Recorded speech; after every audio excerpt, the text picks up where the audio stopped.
Hello and welcome back to Boss by Bronte. I'm so excited to be here. I'm so excited for today's topic. So excited to be back behind the podcast mic. So I've got a big chunky one for us today. This is something that has come up a few times this week inside my membership. If you haven't seen it yet, I have just launched a membership called Boss Clubhouse for social media managers, and I am living for some of the conversations happening inside that portal and the breakthroughs that we're having within it. And one big theme that seems to be kind of surrounding a lot of mostly newer social media managers or newer people in business is why you feel so relentlessly busy, but you're still not hitting your budget. So we're going to deep dive into that today and give you some tactics of where to focus and how to overcome that feeling. The first thing that I want to say is I know as a social media manager / someone who has decided to take the plunge to become their own boss, you have this vision in your head of you being like this boss woman, like walking around, or boss man, and you have all this freedom and you're very like organized, and I don't want to say the word important, but just very like you're on top of everything, and you've got this clear schedule and you're checking things off, and then you've got this amazing business life balance that you have built into your brand and structure. And you don't ever picture it being overwhelmed and stressed and running around and just so busy. That's not why we have built a business or why we've become our own boss. But very quickly, it is where so many tend to fall into. They just start becoming busy, but there's nothing coming out of that busyness, whether that be productivity or whether that be actual money in the bank. So I'm just going to start by prefacing that a lot of the time this comes from the fact that people come into social media management and the marketing space from all sorts of backgrounds. So normally it's either you've got a little bit of that marketing background, whether that is working for a brand, helping a friend out with it, working in-house, or working for an agency, and you have decided to launch your own brand in the space, which is amazing because you've got all of this marketing knowledge, but then all of a sudden you've actually got to introduce the business side of things as well, which is where a lot of people struggle early days because they don't really take it into account when they're jumping into starting their own business. And there is actually quite a lot that you've got to consider in order to make sure you are productive, you're delivering, and you are feeling organized across the board with your own business as well as your clients. If you have a few clients, so you might have say 2 to 3 clients, and you're starting to build your business in the social space, which is so exciting. 2 to 3 clients is absolutely something to be celebrated. But you feel like based on just managing those accounts, you're already sort of at capacity. Like you feel like just managing those clients, you're already so busy. There's so much that you're doing. You don't actually know how you would take on more clients, let alone the fact, you're not even getting time to do your own socials. You feel like you don't have time to work on your own brand. You don't really have time to be going out and getting new clients. So you're not really sure how to move from here. But when you look at your bank account, it is not reflecting what a at capacity social media manager wants to be on. So let's say you've got 3 clients, they're all on $1,200 packages. So you're making $3,600.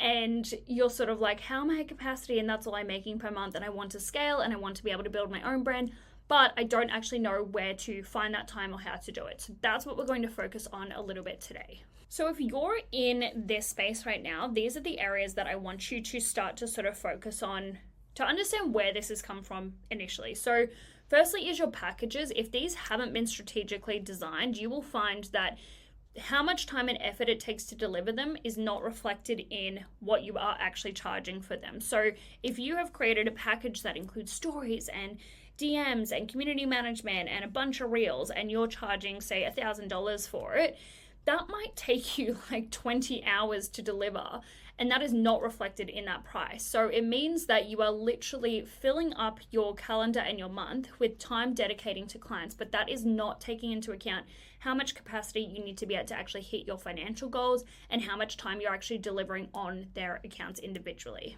So to review where you're sitting with this, you can have a look at your current clients, figure out how long each of their packages take to deliver, and then see how much you are charging them based on that amount. So let's say you are taking 10 hours a month to deliver each package and you're charging $1,000. Do you have capacity to take on another, say, 5 clients at that same capacity? Looking at your calendar, looking at how much time you want to dedicate to clients versus your own brand as well, you probably want at least a day a week to work on your own brand, and that is your own socials, that is finding clients, that is doing your website, that is anything else that you want to go into your own brand. So you're probably looking at about 4 days a week of client deliverables.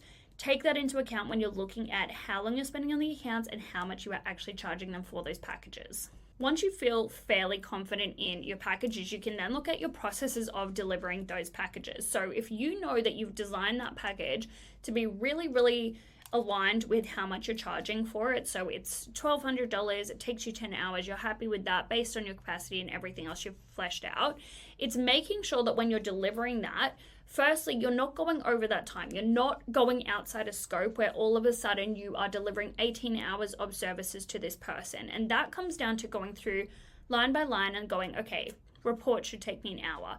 Meeting should take me an hour. That's half an hour prep, half an hour for the meeting. To do their socials, it should take me 6 hours. Where it comes into the process side of this is actually putting it in place to make sure that you do stick to those time limits. So if you are someone who will open a report and throw in a few things and get distracted and go do something else and come back to it and be like, oh, I need to finish that report. And then you add in a few things and then you're like, oh, I really should research what this means.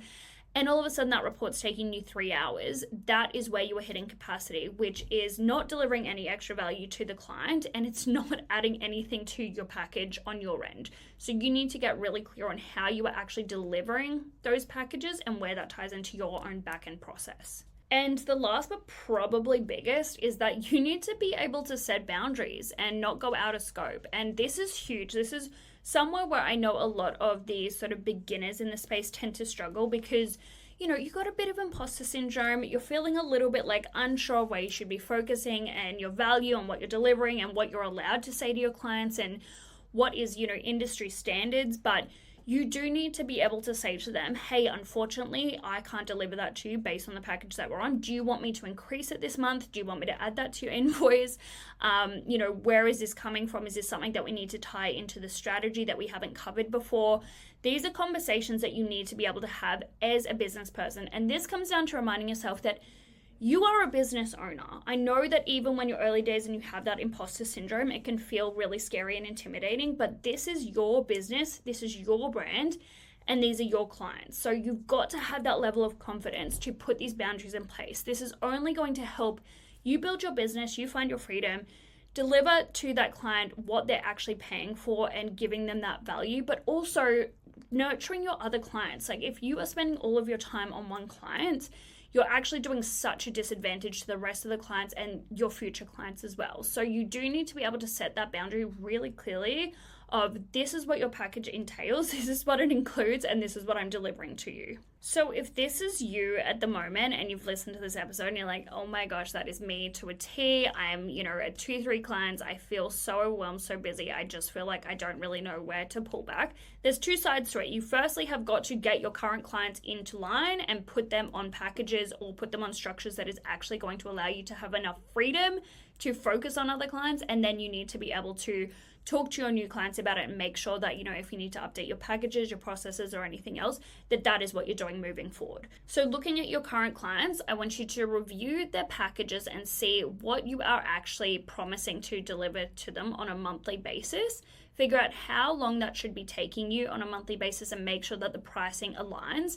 If it does not align, you need to actually go back to them and say, hey, I have, you know, based on my experience, based on what results we're getting, blah, blah, blah, blah, blah, I'm actually increasing my pricing and this is what it's going to look like. Do you want to take some elements out of your package that I don't feel like are actually delivering anything towards your strategy, or would you like to come up to the new price point with me? I will have a whole episode on how to actually pitch a price increase to clients, but this is a conversation that you have to have. Secondly, I want you to polish up all of your processes and make sure that you are streamlining everything that you possibly can. You're not messy in your approach. You're not waking up daily without a to-do list. You're not looking at your calendar every single week with no idea what you should be doing. It is really well structured to make sure that you can deliver this in a timely manner, but keeping that strategy and keeping that standard really high.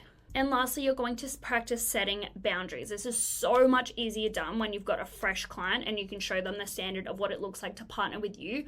But it's definitely possible, even with long-term clients, to show them the new approach of what it's going to look like to partner with you. This is all in the effort to free up some of your time and actually take on what it means to be a boss in your business. Then when it comes to your new clients, you are going to have really defined strategic packages that you know you can deliver in a set time that is going to align with your bigger goals in business. You're going to have clear processes to actually deliver those packages, and you're going to be a pro at setting boundaries and showing them exactly what it looks like to partner with you. Like I said, this isn't just to free you up. This is actually to allow you to build your business to the level of what you want to be doing, but also to give you that little bit of freedom inside your business, to give you that ability to feel in control and to feel like you are the one driving the ship and you are the one who is actually making the calls and you are the one who is defining what this looks like on the inside. Because when you start letting that power go to clients and you're doing anything and every request they send through you're jumping on and your scope is all over the place and you don't have clear processes, that's where that overwhelm, that busyness, that, losing time and not being sure where it's gone is coming from. So focus on these initially. I'm so keen to hear how you go. Please shoot me a DM at _academy_ on Instagram to let me know if you have enjoyed today's episode, and I will see you on the next one.